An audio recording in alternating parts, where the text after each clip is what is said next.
প্রত্যেকদিন সংসারে যে কাজগুলো থাকে তার মধ্যে সবচেয়ে বড় কাজ হচ্ছে রান্নাবান্না। তো এই রান্নাবান্নার জন্যই এই তো সবকিছু গুছিয়ে নিচ্ছি। এখানে হচ্ছে চালগুলো ধুয়ে পরিষ্কার করে নিচ্ছি, ভাতটা বসিয়ে দেব।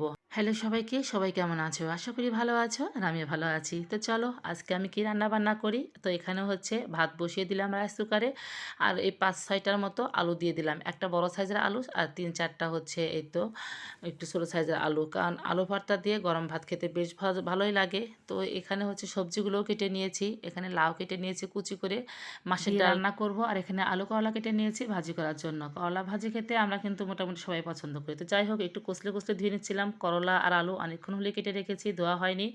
আর আলু তো না ধুলে একটু কালো কালো হয়ে যায়। তো যাই হোক খুব একটা কালো হয়নি। তো অনেক সুন্দর করে কষলে ধুয়ে একদম পরিষ্কার করে নিলাম। এখন হচ্ছে এই সবজি ধুয়ে পরিষ্কার করে নিলাম। এখন হচ্ছে লাউটা সুন্দর করে ধুয়ে নেব। যদিও লাউ আমি সবসময় ধুয়েই মানে কেটে কুটে নিই। আজকে আর সেভাবে কাটা হয়নি। আজকে হচ্ছে ভাবলাম যে কেটেই ধুয়ে নেব। যেহেতু অল্প একটু লাউ ছিল, তো লাউটা নষ্ট হতেই মানে যাচ্ছিল। তো ভাবলাম যে আজকে না রান্না করলে কালকে আর হচ্ছে খাওয়াই যাবে না। তো যাই হোক অনেক সুন্দর করে একদম ধুয়ে নিচ্ছিলাম।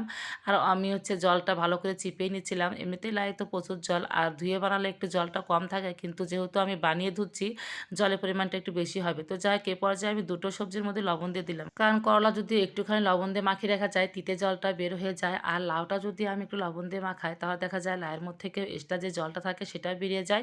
রান্না কিন্তু খুব সহজেই হয়ে যায়। ওই জন্য লাউ আমি সবসময় একটু লবণ দিয়ে মাখিয়ে রাখি, যাতে করে এর মধ্যে এক্সট্রা জল বের হয়ে যায়। আর রান্না করতে খুব একটা সময় লাগে না। তো যাই হোক এর তো একদম সব কিছু গুছিয়ে নিয়েছি। এখন হচ্ছে রান্নাটা বসিয়ে দিব। তো যেহেতু হালকা পাতলা রান্না, একটু গ্যাসের চুলাতে রান্নাবান্না করতে আসলাম।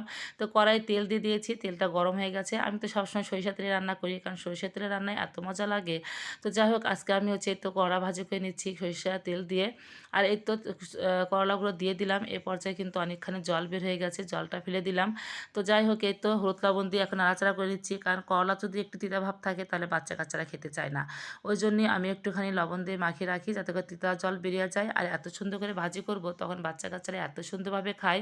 তো যাই হোক ওদের খাওয়া দেখলে তখন অনেকটাই ভালো লাগে, কারণ করলা তো অনেক শরীরের পক্ষে উপকার। যদিও তিতা ভাবটা থাকলে বেশি উপকার হয়, কিন্তু আমার মেয়েটা তো খেতেই চায় না, যার জন্য একটু এভাবেই ভাজি করি। তবে এভাবে ওকে শেখাতে হবে। তো যাই হোক অনেক সুন্দর করে একদম ভাজি করে নিয়েছি, একদম মুচমুচে করে।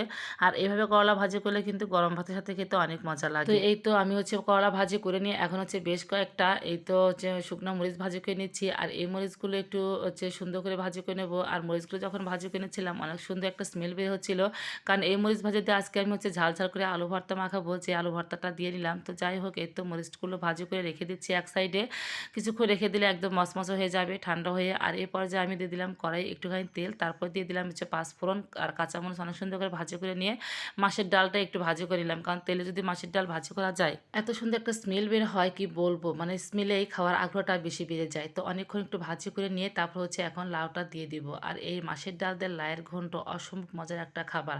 আর এখন এত সুন্দর একটা মানে স্মেল বের হচ্ছিল যখন আমি ভাজিটা করছিলাম লাউ দিয়ে। তো এ পর্যায়ে আমি হলুদ লবণ দিয়ে দিলাম, দিয়ে কিছুক্ষণ নাড়াচাড়া করে নেব, একদম হলুদ লবণ মিশিয়ে নেব। এখন আমি এর মধ্যে দিয়ে দিলাম একটু কাঁচা দুধ আর হচ্ছে জল মিশিয়ে, কারণ যেহেতু ডাল দিয়েছি একটু সিদ্ধ হতে সময় লাগবে, ওই জন্যই দিয়ে একটু ঢাকনা দিয়ে দিলাম। এই তো সিদ্ধ হয়ে গেছে, এখন কিছুক্ষণ নাড়াচাড়া করে নেব।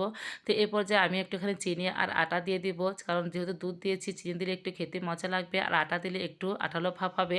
আর এইভাবে যদি কাঁচা দুধ দিয়ে মাছের ডাল লাউ দিয়ে ঘাঁটি করা যায় তাহলে খেতে অনেক মজা লাগে।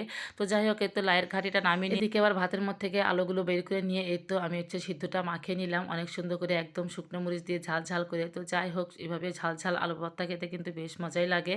তো এই তো আমার রান্না বান্নাও কিন্তু মোটামুটি সব কিছু একদম করে গুছিয়ে নিয়েছি। এখন হচ্ছে আলুটা আর একটু ভালো করে মাখিয়ে নিয়েছিলাম, কারণ আমি দেখতে পেলাম যে এর মধ্যে বেশ দুই একটা একটু গোটা গোটা সাইজের আছে, ওই জন্য একটু ভালো করে ম্যাশ করে নিলাম, কারণ আলু ভর্তা একটু গোটা থাকলে কিন্তু খেতে ভালো লাগে না। একদম অল্প সময় আর সহজভাবে রান্না করে ফেললাম নিরামিষ এই লাউয়ের ঘন্টটা ডাল দিয়ে দুধ দিয়ে। তো যাই হোক আমি কিন্তু নিরামিষ দিনে মাঝে মাঝে এভাবে রান্নাবান্না করি, আর এভাবে রান্নাবান্না করলে দেখা যায় সবাই অনেক তৃপ্তি করে খেয়ে নেয়। আর এই তো গরম ভাত আর হচ্ছে সবগুলো সবজি দিয়ে আজকে হচ্ছে টিফিন কাবাটিতে ভাতগুলো বেড়ে নিচ্ছিলাম।